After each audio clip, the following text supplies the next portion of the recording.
Que a santa paz de Deus esteja com todos vós.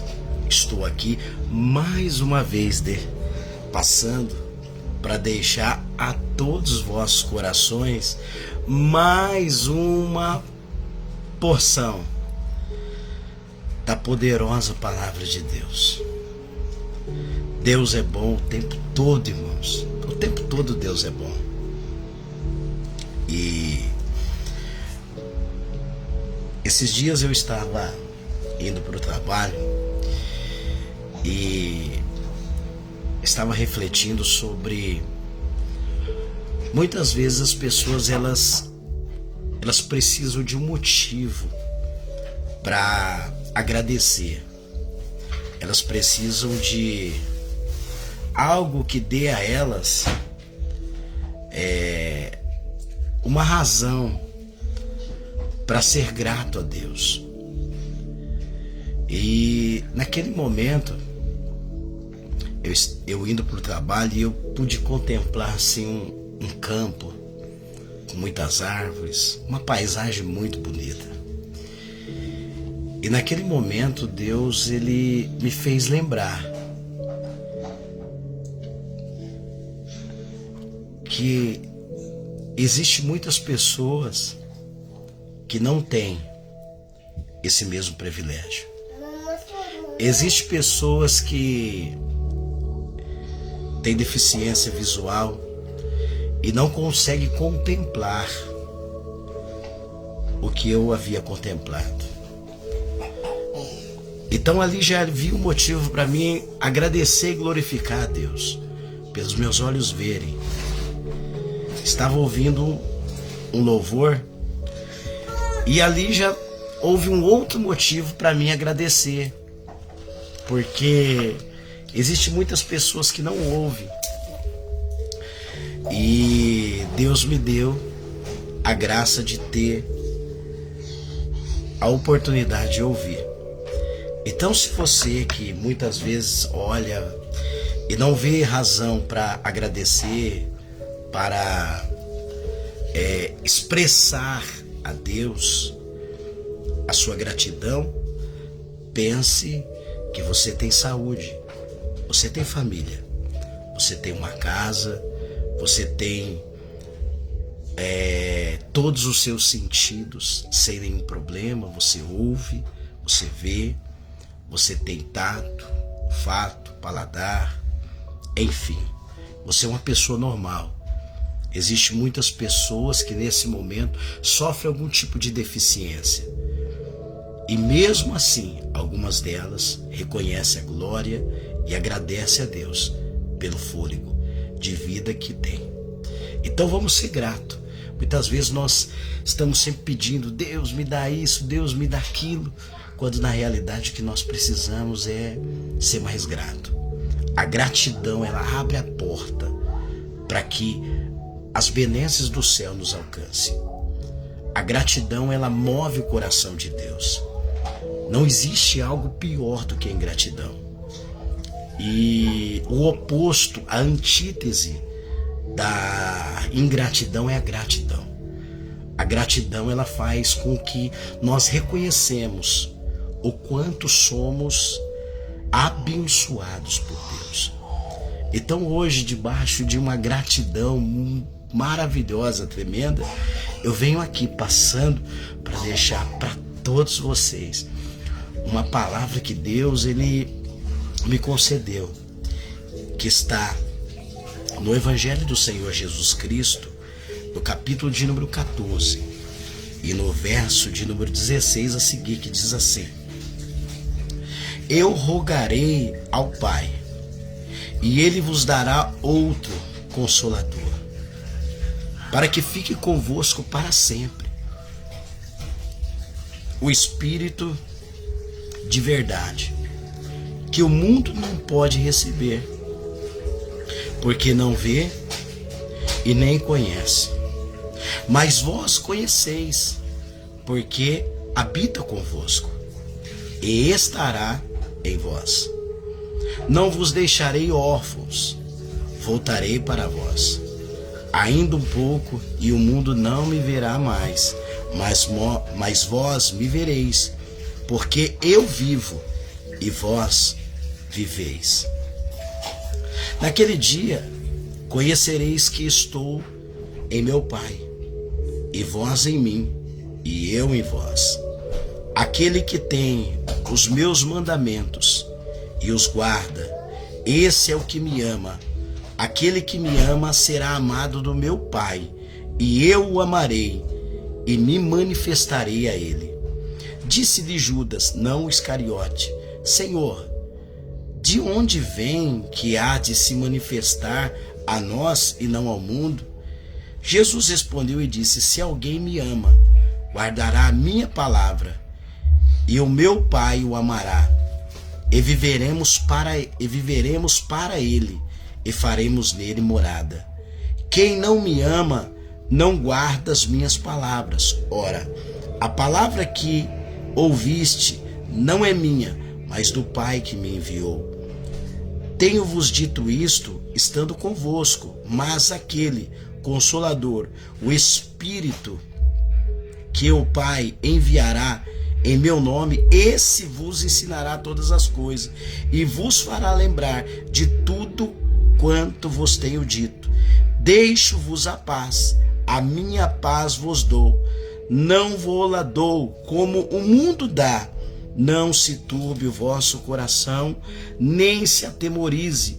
Ouviste que eu vos disse: vou e venho para vós. Se me amasseis, certamente exultareis, porque eu disse: vou para o Pai, porque meu Pai é maior do que eu. Eu vou-lo disse antes que aconteça, para que, quando acontecer, vós acrediteis. Já não falei muito convosco, porque está próximo o príncipe deste mundo, e nada tens em mim. Mas é para que o mundo saiba que eu amo o Pai, e falo como o Pai mandou. Levantai-vos e vamos daqui. Essa palavra, amados, no capítulo de número 14, é uma continuidade. Estando próximo a Líris, a Páscoa, Jesus reúne os seus discípulos. E quando Jesus reúne os seus discípulos, Jesus começa dando uma instrução para eles de uma forma prática. Jesus cinge-se de uma toalha, pega sobre uma bacia, isso está no capítulo de número 13, que antecede esse que acabamos de fazer leitura. E de repente, quando os discípulos estão todos reunidos, Jesus começa a lavar os pés dos discípulos. E naquele momento, Pedro diz: eu não vou permitir que o Senhor faça isso comigo. Naquele tempo, para que os senhores entendam, era uma hospitalidade do anfitrião, quando chegasse uma visita na sua casa, ele cedesse para as visitas uma bacia, uma toalha, para que os seus pés fossem limpos. Quando essa casa havia servos ou escravos que fazia parte dessa casa, essa função era dada aos servos, aos escravos. E quando Jesus ele toma essa atitude de pegar-se da toalha, cingir-se dela, pegar uma bacia e começar a lavar os pés dos discípulos, ele estava ensinando eles de uma forma prática, não teórica. E ele diz: vós disseis que eu sou mestre, bem vós disseis, porque eu sou. Da mesma forma como eu vos fiz, lavando vossos pés, vós deveis lavar os pés assim uns dos outros.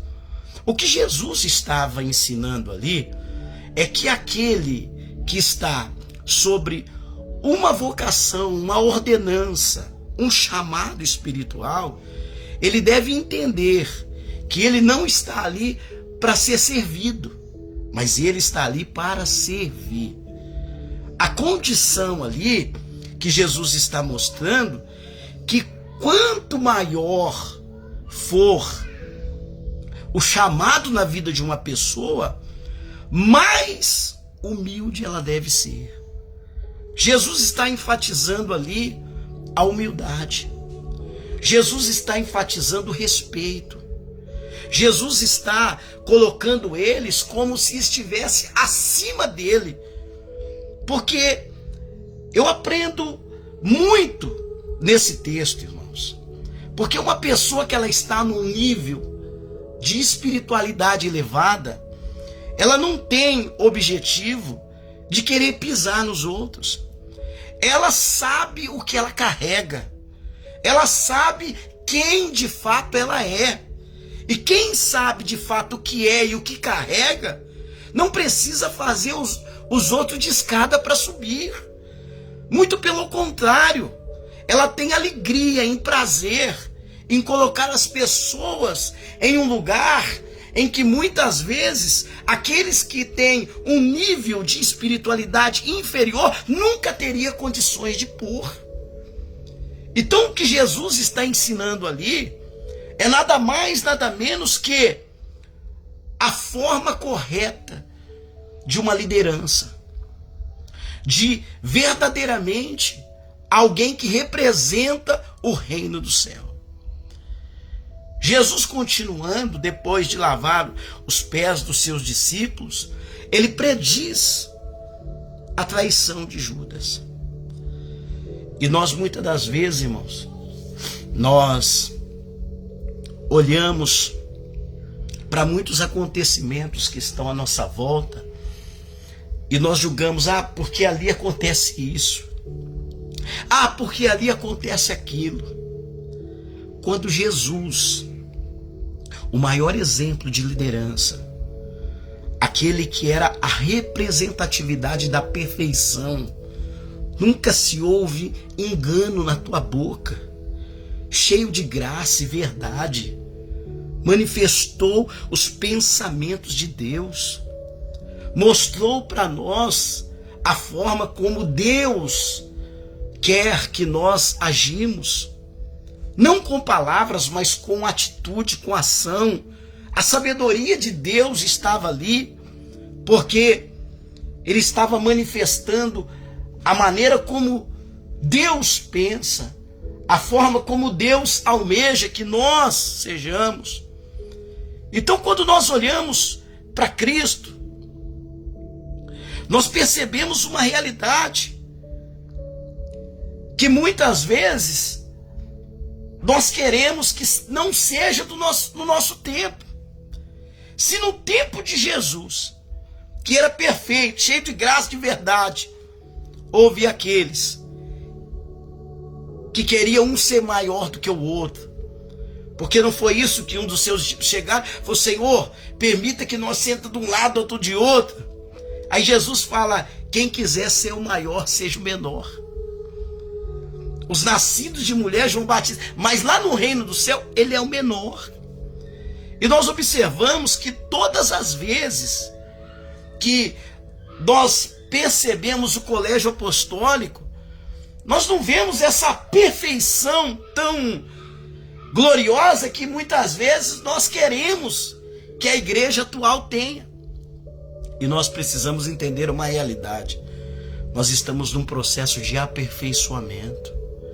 Nós estamos sendo moldados, nós estamos sendo lapidados por Deus, através da sua palavra.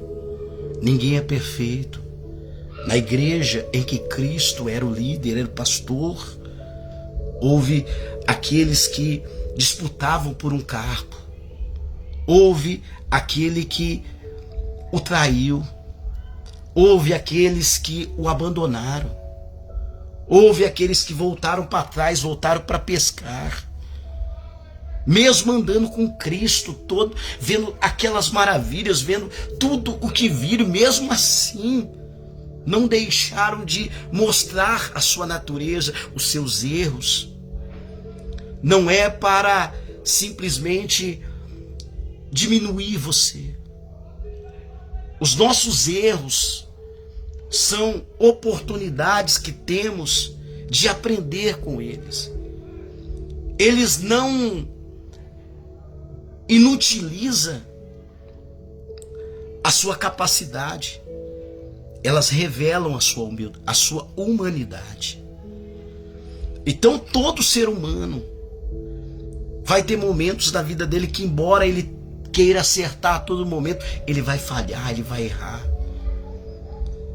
Mas o que nós precisamos entender é uma coisa: o que não pode deixar de existir em nosso ser é a humildade, porque a humildade nos dá o direito de reconhecer. A humildade nos concede a oportunidade de crescer com o que aconteceu. E Jesus aqui, ele está mostrando para nós essa realidade. Ele não chamou pessoas perfeitas, ele chamou pessoas falhas, imperfeitas, errantes, mas que tenha o coração aberto para permitir que ele entre e mude completamente a situação. Deus, ele não quer pessoas perfeitas, ele quer pessoas sinceras. Pessoas que, embora tenha os seus defeitos, tenha o coração aberto e os ouvidos dispostos a ouvi-lo e se submeter a ele, dizer: Senhor, eu não consigo, eu não posso, eu não tenho, mas o Senhor, se o Senhor quiser, como diz aquele homem, se o Senhor quiser, o Senhor pode me curar, eu quero ser curado. Ele nos dá a oportunidade de entender que quando ele entra na nossa vida, ele entra com o propósito de mudar, de tornar o imperfeito perfeito, de fazer com que o impuro se torne puro, de fazer com que o profano se torne santo. Porque aqueles que estão em Cristo, nova criatura é. As coisas velhas se passaram e tudo passa a se fazer novo. É isso que ele quer fazer na nossa vida, amados. Ele quer fazer tudo novo. Coisas extraordinárias, coisas tremendas, irmão. Coisas que muitas vezes nós olhamos e nós acreditamos até que é impossível. Mas quando nós olhamos para Cristo, nós percebemos que há possibilidade disso acontecer. No capítulo de número 14, Jesus está encorajando os seus discípulos, dizendo para eles que está perto a sua partida. Houve naquele momento uma tristeza. O coração deles ficaram angustiados. E Jesus diz: não se turbe o vosso coração. Credes em Deus, credes também em mim. Na casa do meu Pai há muitas moradas. Se eu não vou lá dito, eu não teria dito isso, que eu preciso ir para preparar para vós moradas. Eu sou o caminho, a verdade e a vida, e ninguém vai ao Pai senão por mim. E o interessante é que depois dele dar todos esses ensinamentos, nesse texto que nós acabamos de fazer menção, no verso de número 16, nós percebemos que Jesus, ele está fazendo com que os discípulos entendam algo que ele quer nos transmitir. A obra de Deus, ela nunca há de parar, mas ela vai continuar, ela vai ser aperfeiçoada, ela vai ser concluída até a vinda de Cristo. Ela começou lá atrás, através da vida de Abraão. Depois ela foi manifesta a nós, através da graça do Filho. E ela é dada continuidade através do Espírito. Hoje, nós conseguimos ver Deus através das ações do teu Santo Espírito. Mas o que Jesus está dizendo aqui é que se ele não fosse, não havia de vir o outro Consolador. Certo dia eu ouvi um homem dizer que eles estavam num culto, numa reunião, e ele disse para uma determinada pessoa que ela deveria ficar dando glória, glória, glória, para que ela recebesse o Espírito Santo. E essa pessoa falou: não, eu não quero receber, porque eu tenho medo de ficar falando naquelas línguas diferentes. Eu quero que você entenda uma realidade, amados. O Espírito, ele vem sobre nós não é para que nós venhamos ter uma meia dúzia de línguas estranhas. O Espírito, ele vem sobre nós para que nós sejamos testemunhas de Deus. Aqui nesse texto, Jesus está dizendo o porquê que ele vem. Ele é o Consolador. Ele vem nos trazer consolo. Porque muitas vezes nós olhamos para a realidade que estamos vivendo, nós ficamos desesperançosos. Nós não nos conformamos com muitas coisas que vemos. Mas ele vem e consola o nosso coração, nos concedendo a certeza de que por mais que nós olhamos para tudo isso, um dia isso irá acabar.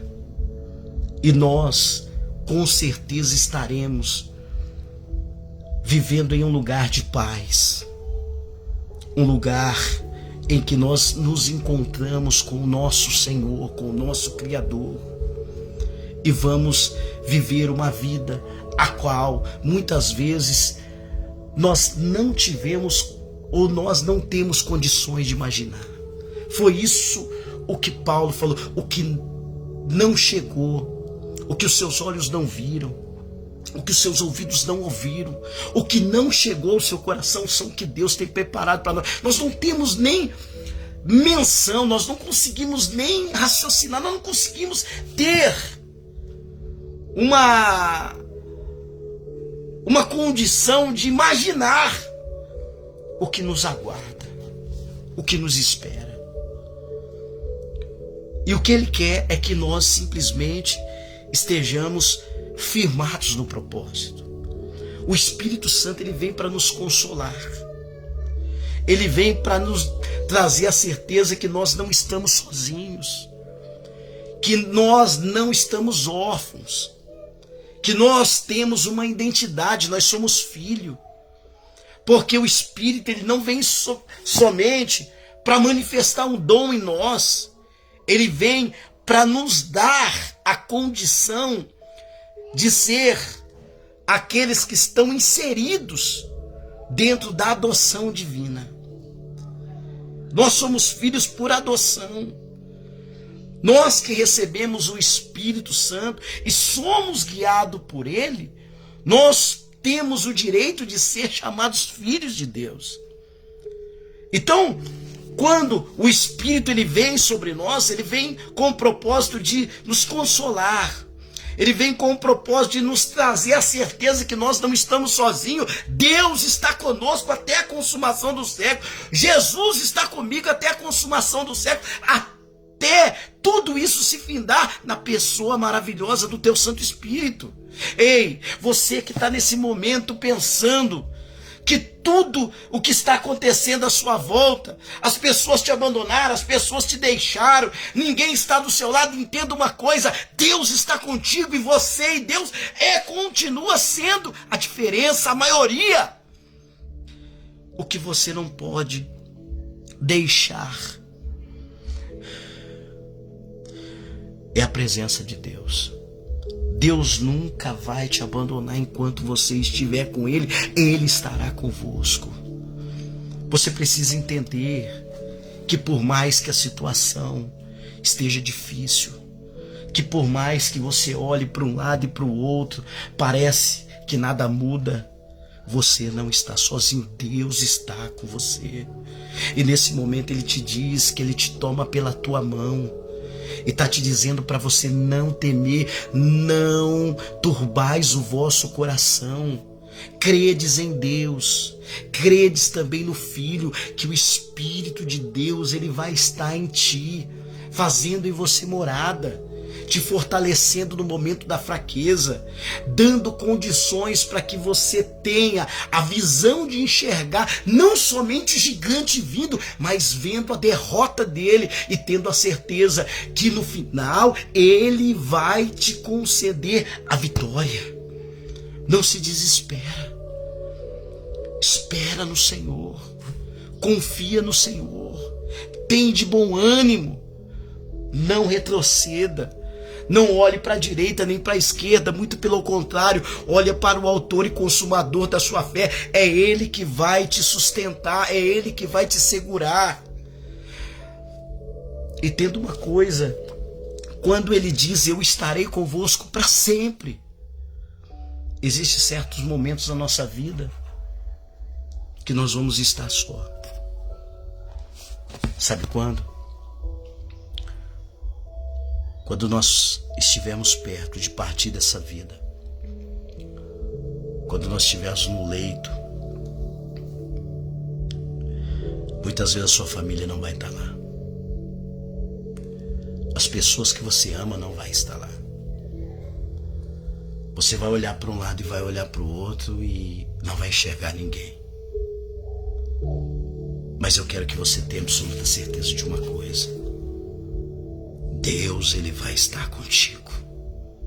Ele estará convosco até a consumação dos séculos.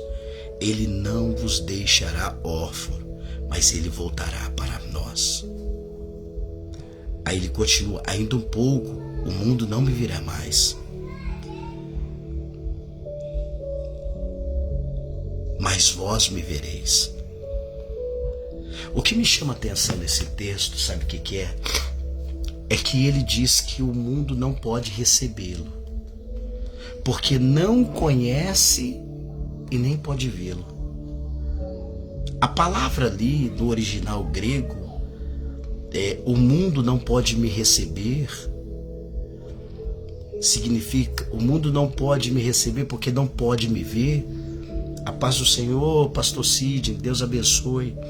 Significa que o mundo não tem uma admiração pelo divino. O mundo celebra as obras da carne. O mundo celebra as conquistas. O mundo celebra ajuntar os tesouros na terra. Então o mundo não tem admiração por aquilo que é espiritual. Então por isso que o mundo não pode recebê-lo. E muitas pessoas que hoje não têm o Espírito de Deus é porque estão com seus corações presos nas coisas terrenas. Não há possibilidade de você ter o Espírito de Deus sendo uma pessoa carnal. A primeira coisa que Deus quer fazer na sua vida, para que você verdadeiramente tenha essa virtude, essa graça de Deus, esse penhor da salvação, vamos dizer assim, que é uma garantia que Ele estará convosco, é se de fato e verdade você ouviu a voz dele. Eis que estou à porta e bato. Aquele que ouvir a minha voz, eu entrarei e cearei com ele, ele comigo. Ei, Deus nesse momento está batendo na porta do teu coração, dizendo: eu quero entrar. Eu quero te dar certeza, garantia de que você não está sozinho. E você percebe, irmãos, alguém que carrega essa graça. É impossível as pessoas não perceber quem tem a luz do eterno habitando. Porque ter o Espírito de Deus é nada mais ou menos do que você ser aquilo que Cristo falou, o sal da terra e a luz do mundo. Você passa a ser uma testemunha. Eu não digo que você não vai ter prova, você não vai ter luta, você não vai ter perseguição. Se Jesus foi perseguido, se Jesus foi caluniado, se Jesus, que foi perfeito, passou por tudo aquilo, não significa que contigo vai ser diferente. Mas eu tenho certeza de uma coisa: essa leve e momentânea tribulação não há de se comparar com a glória de Deus que há de se revelar na minha e na sua vida. Então não tem problema. Pode vir o que vier. Mas a luz de Deus, que embora tenha incomodado muitos, vai fazer com que muitos que estejam em trevas venham para essa luz. Porque aquele que tem a luz, aonde ele chegar, ele vai manifestar, não somente da onde tem luz, mas das trevas. Foi para isso que nós passamos a obter essa virtude que nós chamamos do Espírito Santo, a terceira pessoa da Trindade, o Espírito de Deus habitando em nós, a luz de Cristo habitando em nós, Ele fazendo morada em nós e nos dando a condição ou o privilégio de ser um tabernáculo, ou seja, o lugar da habitação do Altíssimo. Hoje nós temos aqui, irmãos, o privilégio de ser a morada dele. Olha que coisa linda. Aonde que nós vemos o Espírito de Deus habitando pessoa? Ah, pela roupa que veste? Não. Quando dá a ideia de tabernáculo, nós precisamos entender como fora feito o tabernáculo no Antigo Testamento. Quando o tabernáculo, ele era montado, ele nunca era montado de fora para dentro, ele era montado de dentro para fora. Então, quando o Espírito ele entra na minha vida, ele vem na minha vida, ele faz em mim morada, a primeira coisa que ele muda em mim é os meus sentimentos, é os meus pensamentos, é a minha forma de entender, é a minha forma de ver, é a minha maneira de expressar. Não há possibilidade de o Espírito de Deus entrar na vida de alguém e essa pessoa continuar sendo a mesma pessoa. Não tem possibilidade disso acontecer. Quando ele entra, ele muda, primeiro, o coração. Ele transforma o interior. Ele acende a chama da fé que outrora, muitas vezes, não existia ou estava apagada, e faz com que essa luz ilumine todos que estão à volta. Porque o que ele faz em você não para em você, reflete em todos aqueles que estão à sua volta. Entenda uma coisa, queridos. Quando Cristo está dizendo aqui que Ele não vai nos deixar órfãos, sabe o que Ele está dizendo? Que nós temos alguém que nos tem por filho. Quando um pai, uma mãe morre, ele deixa o filho órfão. Em outras palavras, ele está dizendo: se você tem o meu Espírito, você é meu filho. E eu sou o teu pai. Eu não vou te deixar órfão. Você vai ter aquele... Eu não vou estar do seu lado, mas eu vou estar dentro de vós. É isso que ele está dizendo nos textos que estão mais abaixo.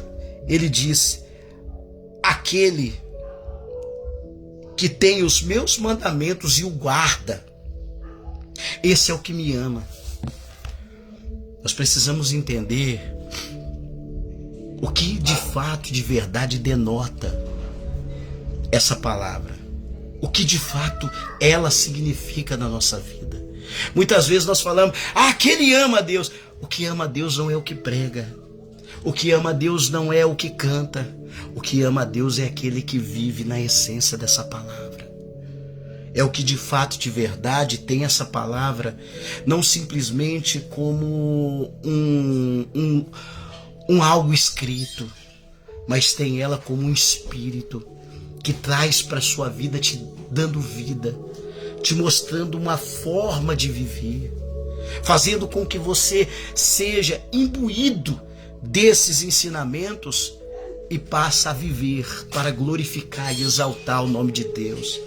O seu viver é Cristo e o seu morrer também é Cristo. Você vive por Ele, para Ele, e sem Ele você não consegue viver. É como se você vivesse a sua vida toda. Vai ter pessoa que vai dizer: ele é fanático, ele é doido, para que tudo isso?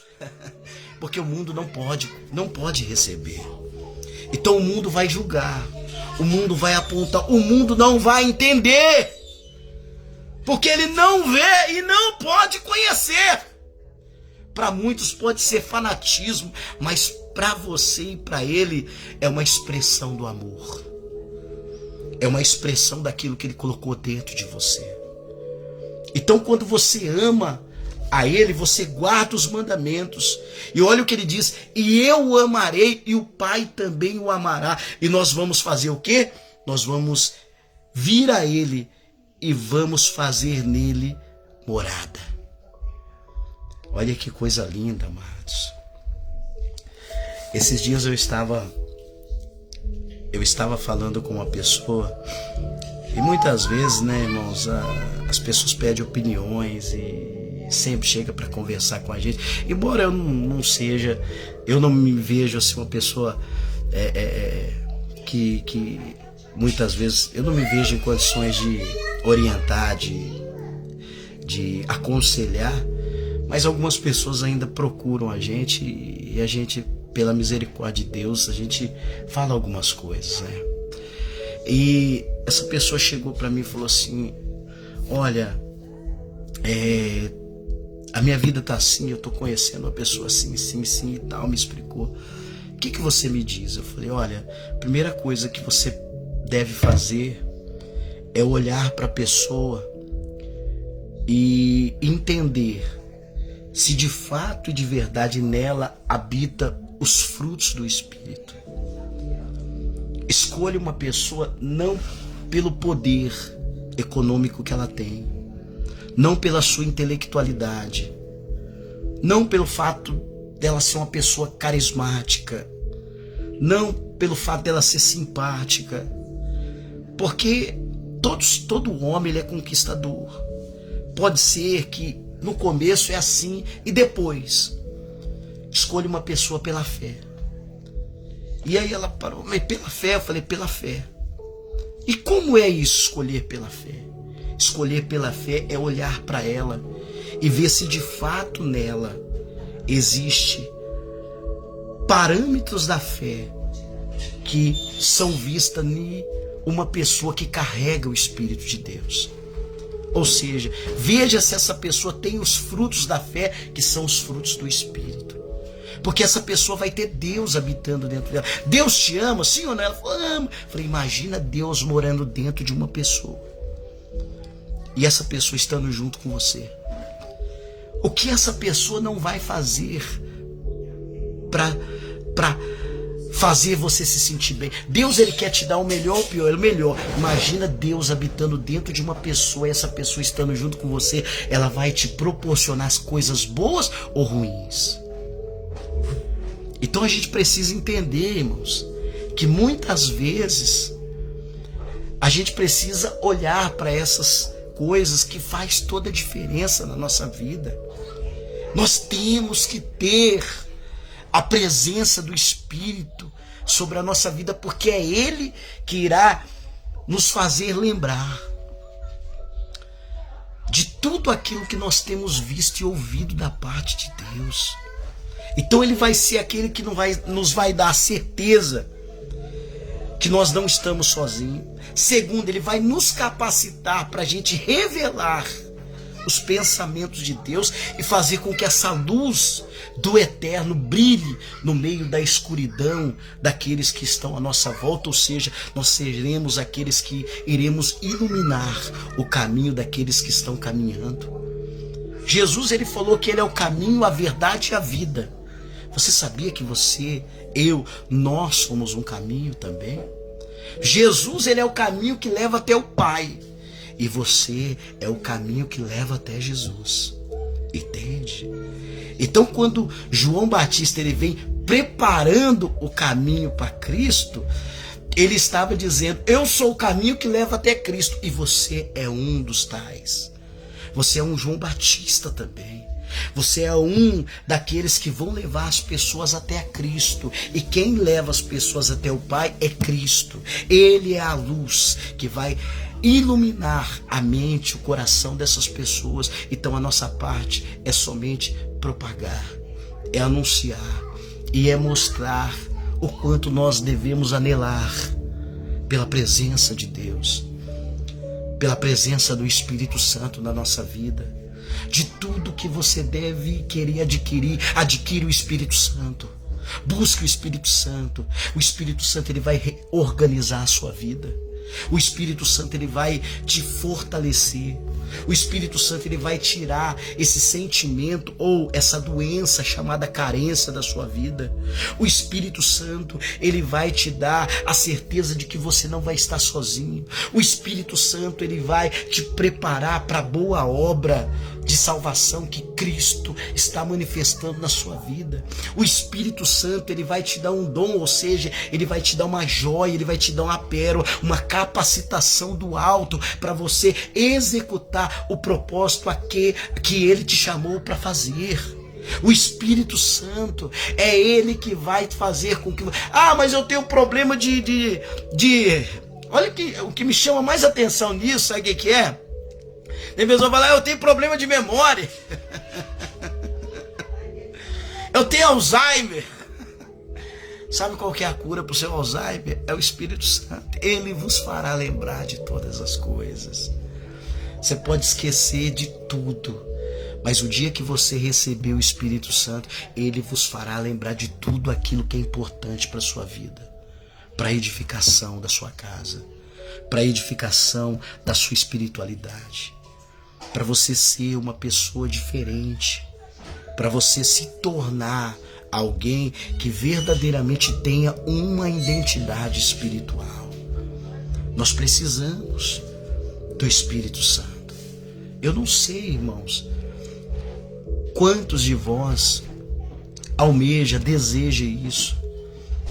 Nós devemos desejar ter o Espírito Santo todos os dias.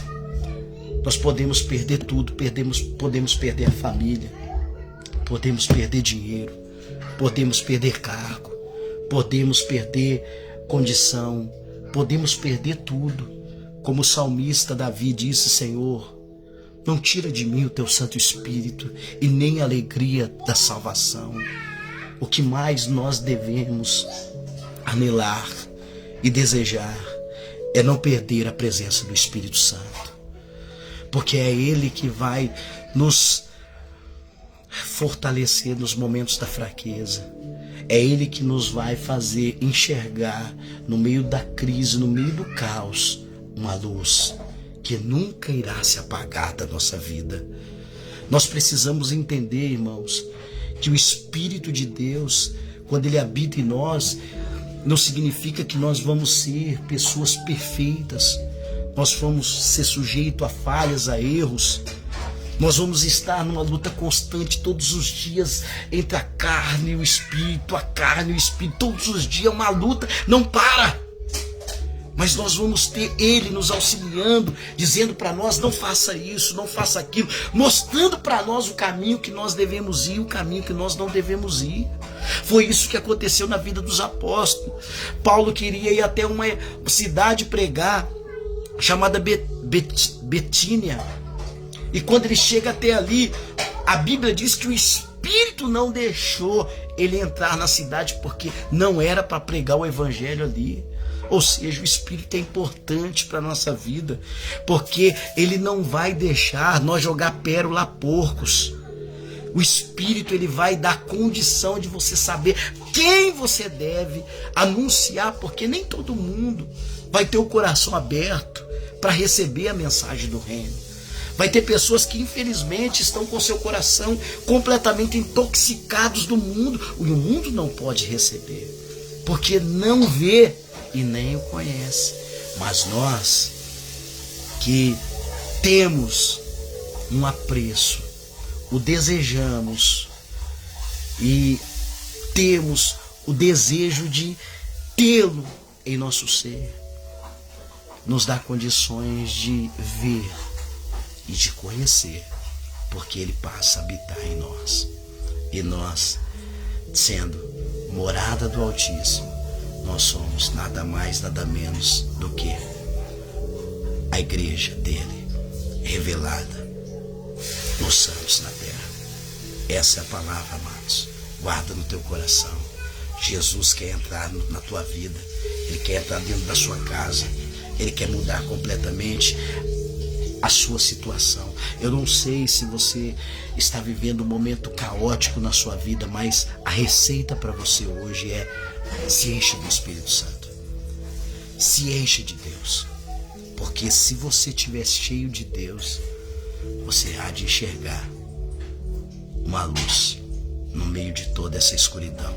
Você vai ver uma saída diante de tudo isso. E eu tenho absoluta certeza que você vai ser mais do que vencedor em Cristo Jesus. Receba essa palavra em nome de Jesus. Que Deus seja eternamente louvado. Deus abençoe e até a próxima.